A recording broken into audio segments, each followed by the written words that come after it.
Ale o rozmyślnej, porządnej edukacji antynarkotykowej chcemy porozmawiać teraz z naszymi gośćmi. Profesor Mariusz Jędrzejko, socjolog, który od lat prowadzi badania na temat uzależnień od narkotyków. Kłaniam się Państwu. I Mestosław, bloger, który pomysł na życie ma taki, że stworzył blog na temat środków psychoaktywnych. Cześć, dzisiaj będzie trochę niestandardowo, bo chciałem Was po prostu poinformować, że byłem gościem w Dzień Dobry TVN.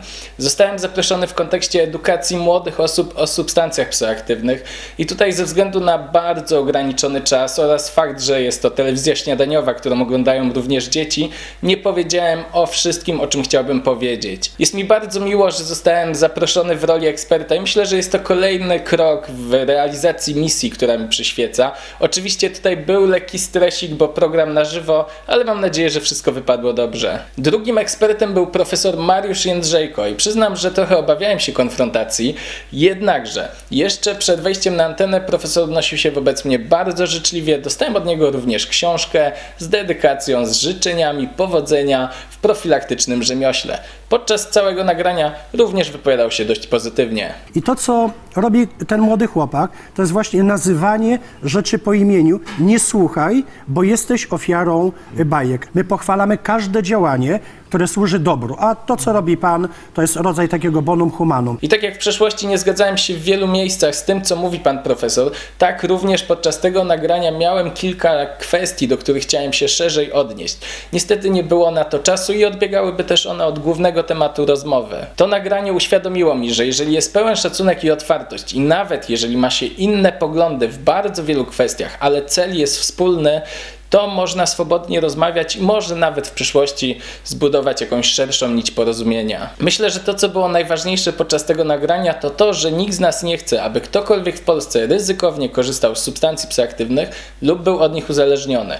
I jak wiecie, tutaj główną misją kanału jest redukcja szkód, czyli działania, które mają na celu zminimalizować szkody, jakie są wyrządzane przez używanie czy nadużywanie substancji psychoaktywnych. Uważam, że nie można zamykać oczu na ten problem i należy podejść do niego racjonalnie, bo tak jak w przypadku alkoholu, tylko część pijących ma z nim problem, tak samo jest w przypadku substancji psychoaktywnych, gdzie badania pokazują, że 10% osób z nich korzystających korzysta z nich problematycznie. Nie jest moją rolą oceniać użytkowników, a jedynie mogę przekazać informację, że jeżeli już to robią, to żeby robili to bezpieczniej, a jeżeli korzystają ryzykownie albo mają symptomy uzależnienia, to żeby podjęli odpowiednie działania. Dla pozostałych 90% często najgorszą rzeczą, jaką może im się przydarzyć, jest to, że zostaną złapani przez policję.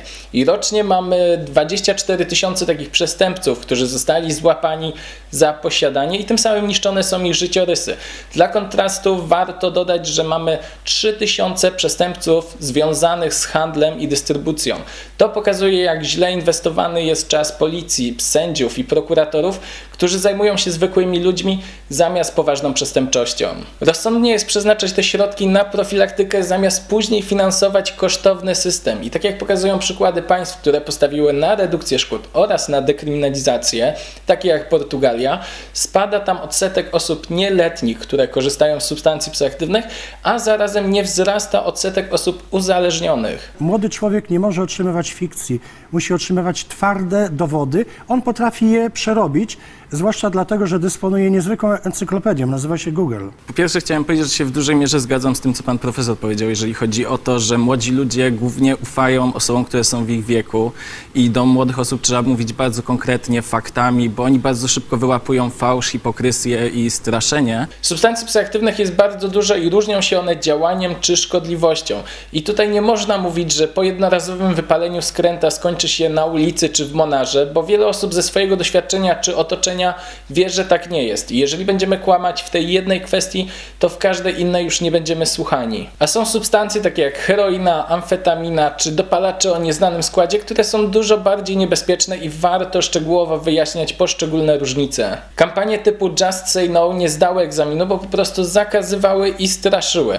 Lepiej jest powiedzieć, jakie są fakty, jaki jest stosunek zysków do strat i to, co zawsze należy podkreślić, to to, że wczesny wiek inicjacji zażywania jakiejkolwiek substancji psychoaktywnej zawsze powoduje, że tych strat jest znacznie więcej. Czyli Mestosław powinien wyjść z tego internetu i spotykać się w realu. Powinien Z iść do ludzi. przyjemnością, jeżeli jakiś nauczyciel zaprosiłby mnie do swojej szkoły na prelekcję, z chęcią A jakie masz skorzystam. kwalifikacje? To powiedz od razu tym Pedagogiczne. nauczycielom. Skończyłem studium pedagogiczne, a także europeistykę na Uniwersytecie Warszawskim, więc przy okazji, bo chciałem kiedyś wydać książkę, bo pisałem pracę magisterską, Unia Europejska wobec problemu narkotykowego, ale po prostu stwierdziłem później, że poprzez filmy dotrę do większej ilości osób, a także wykorzystam te zdolności pedagogiczne. Bardzo się cieszę, że powiedziałem o tym na wizji, bo od razu po programie dostałem 2 pierwsze zaproszenia do szkół. Cieszę się, że są nauczyciele, którzy postępowo podchodzą do tego tematu, bo szkoły są zobligowane do działalności profilaktycznej wobec swoich uczniów, ale stosunek dyrektorów szkół czy nauczycieli jest zróżnicowany. I tutaj bardzo często wielu z nich sądzi, że problem narkotyków istnieje, ale on jest wszędzie, ale nie u nich. Z raportu Najwyższej Izby Kontroli na temat profilaktyki narkotykowej w szkołach możemy wyczytać, że 1/3 uczniów była świadkiem zażywania substancji psychoaktywnych w szkołach. Co więcej, 1/3 nauczycieli, która prowadziła zajęcia profilaktyczne, najczęściej jako pogadanki na godzinie wychowawczej, nie miała żadnego przygotowania w tym zakresie. Takie pogadanki często nie zdają egzaminu, bo uczniowie często wiedzą więcej i ktoś, kto jest tylko teoretykiem, podaje nierealne fakty i popełnia przy tym błędy, które oni bardzo często, szybko wychwytują i wyśmiewają, jest dla nich po prostu niewiarygodne. A co ci wyszło w badaniu, w tej pracy magisterskiej? Że ogólnie różnimy się bardzo mocno, jeżeli chodzi o Unię Europejską w podejściu do profilaktyki, czy w ogóle do polityki narkotykowej. Są takie państwa jak Portugalia, która zdekryminalizowała narkotyki i nie ma z tym problemu. Są takie państwa jak Polska, która ma restrykcyjną politykę narkotykową i mamy na przykład największy problem z dopalaczami w Europie. To moim zdaniem też o czym świadczy, że 10% uczniów korzystała z dopalaczy. To jest 10%, to jest olbrzymia liczba. Olbrzymia liczba.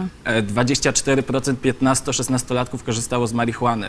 To są bardzo duże liczby i tak jak pan profesor powiedział, rzeczywiście marihuana może nie być najlepsza, szczególnie taką, jaką ma dostęp do młodych osób, ale to wynika trochę właśnie z tej kryminalizacji, z tego, że nie jest ten rynek uregulowany, moim zdaniem.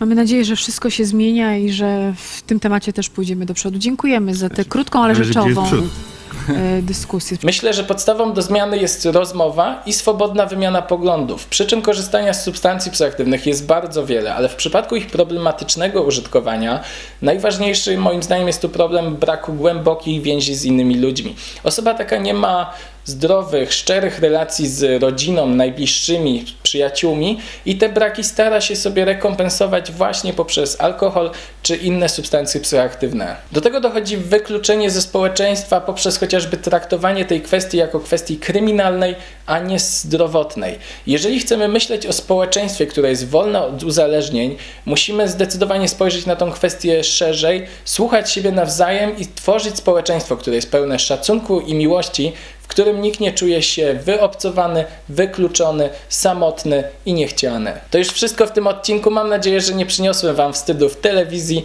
Tradycyjnie bardzo serdecznie dziękuję wszystkim wspierającym mnie na Tip and Donation. Link do całego odcinka z Dzień Dobry TVN znajdziecie w opisie. Jeżeli się podobało, to zostaw proszę łapkę w górę, napisz komentarz, to pozwala też zwiększyć zasięg tego filmu. W ostatnim czasie wydarzyły się u mnie dość smutne kwestie rodzinne, które spowodowały, że teraz skupiam się głównie na najbliższych, ale myślę, że takiego kolejnego, standardowego odcinka można się spodziewać w okolicach najbliższego piątku.